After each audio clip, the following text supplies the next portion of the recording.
तेव्हा तेव्हा तुम्हासनी एक विचारू का जी?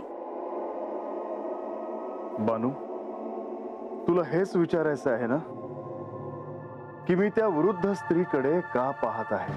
होय जी. बानू, का कुणास ठाऊक, पण त्या वृद्ध स्त्रीकडे पाहिलं की मला असं वाटतं की जणू काही ती म्हाळसाच असावी.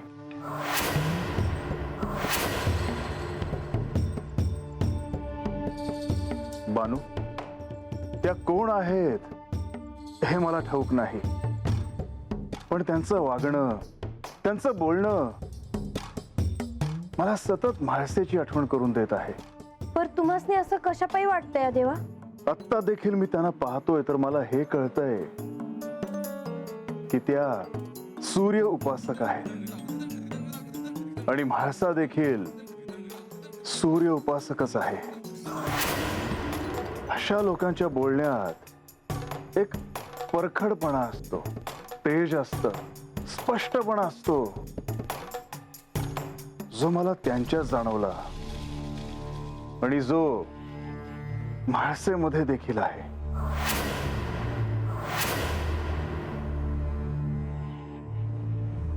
देवा, मला तुम्हासनी एक सांगायचं आहे. मी अभि मगा तुम्हासनी हेच विचारणार होते, कारण मला बी त्यांच्याकडे बघितलं ना तर त्या म्हाळसात आहेत असं वाटतंय. त्या माझ्या संग बोलल्या तेव्हा बी मला असंच वाटलं बघा. बानू, मला तुला अजून एक सांगायचे आहे. काय जी? म्हाळसेने जेजुरीत स्वतःला कोंडून घेतलं आहे. वय देवा, मला ठावा हाय, पर तसं कानावर आलं हाय म्हणजे. पर खरं काय हाय आणि खोटं काय हाय ते नाही अजून नक्की ठाव.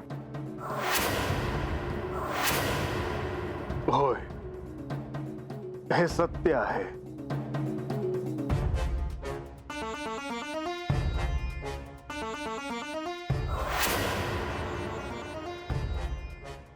बानू, आणि मी तुला हे आता सांगू पण शकत नाही की म्हाळसा जेजुरीत पण नाही, कारण ही गोष्ट कुणालाच ठाऊक नाही. आणि अशा परिस्थितीत या वृद्ध स्त्रीकडे पाहिलं की जणू म्हाळसाच माझ्या समोर आहे असं मला वाटतं. हे काय आहे कुणास ठाऊक. आदी मायेची ही कसली माया आहे? हा काय भ्रम आहे? माझी म्हाळसा कुठे आहे? जी, तुम्हासनी तर कळलंच असेल की देवी देव घरातून बाहेरच पडना बघा. वय, पर त्याचं काय झालं मोर? आता ते तत गेल्याशिवाय नाही समजायचं, आणि हे समजत तुमच्याच हातात आहे ना. माझ्या हातात? ते कसं? म्हणजे तुम्ही देवासनी सांगितलं की आपण जाऊया तर देव ऐकतील ना. तसं असेल तर मी बोलल ह्यांच्या संग. लवकर बोलायची, समते वाट बघत असत्याल. होय, आणि तुमचं भाभी आहेत ना तत, ते बी वाट बघत असतील. वय, लागलीच निघू आपण.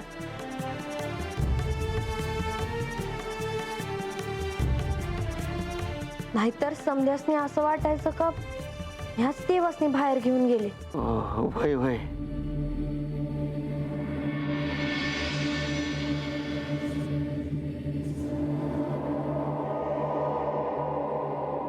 प्रणाम देवा.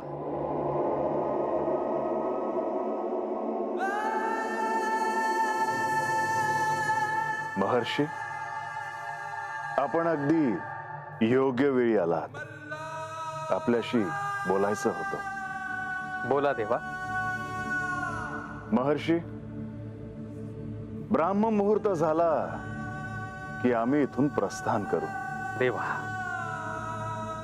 आणखी काही काळ आपला सहवास मिळावा अशी इच्छा आहे, परंतु आपले जाणे ही किती महत्वाचे आहे याचीही मला कल्पना आहे. महर्षी, माझा इथे येण्याचा हेतू सफल झाला आहे. आपल्याकडून बानूला जे ज्ञान प्राप्त झाले आहे त्याचा बानूला भविष्यात निश्चितच उपयोग होईल. देवा, माझ्या दृष्टीला असे दिसते आहे की आदिशक्तीला जागृत करण्यासाठी आणखी प्रयत्न करणे आवश्यक आहे. होय, पण मी आता माझ्यावरचे मायेचे पटल दूर केले आहे. त्यामुळे मला स्पष्ट जाणवत आहे की म्हाळसा इथेच आहे. ते स्वाभाविकच आहे देवा. आपल्या दृष्टीतून काहीच सुटणे शक्य नाही. परंतु देवा,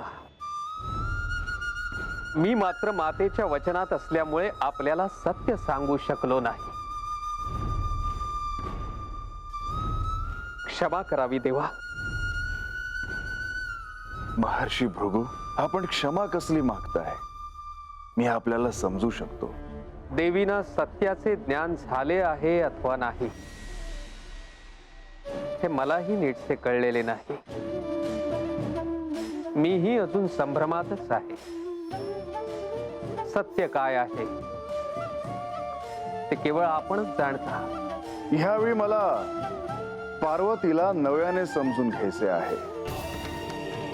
अमरनाथच्या गुहेत मी तिला जे ज्ञान दिलं होतं त्या ज्ञानाचं पुढे काय झालं हे मला ठाऊक नाही.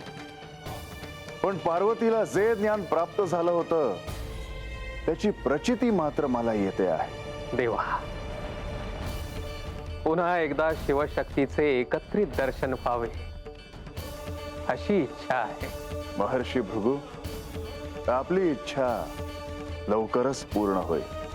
आणखी काय हवे देवा? सर्व काही मिळाले.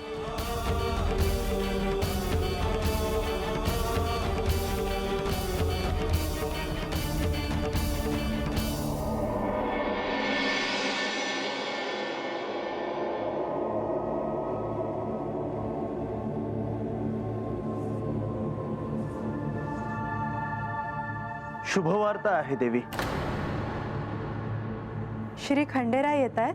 हो, लवकरच ते तिथून प्रस्थान करतील.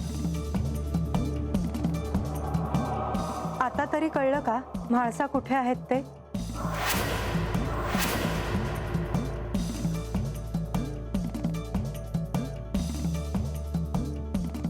देवी, श्री खंडेराय जेव्हा गडावर येतील तेव्हा श्री म्हाळसा देवी इथेच असतील.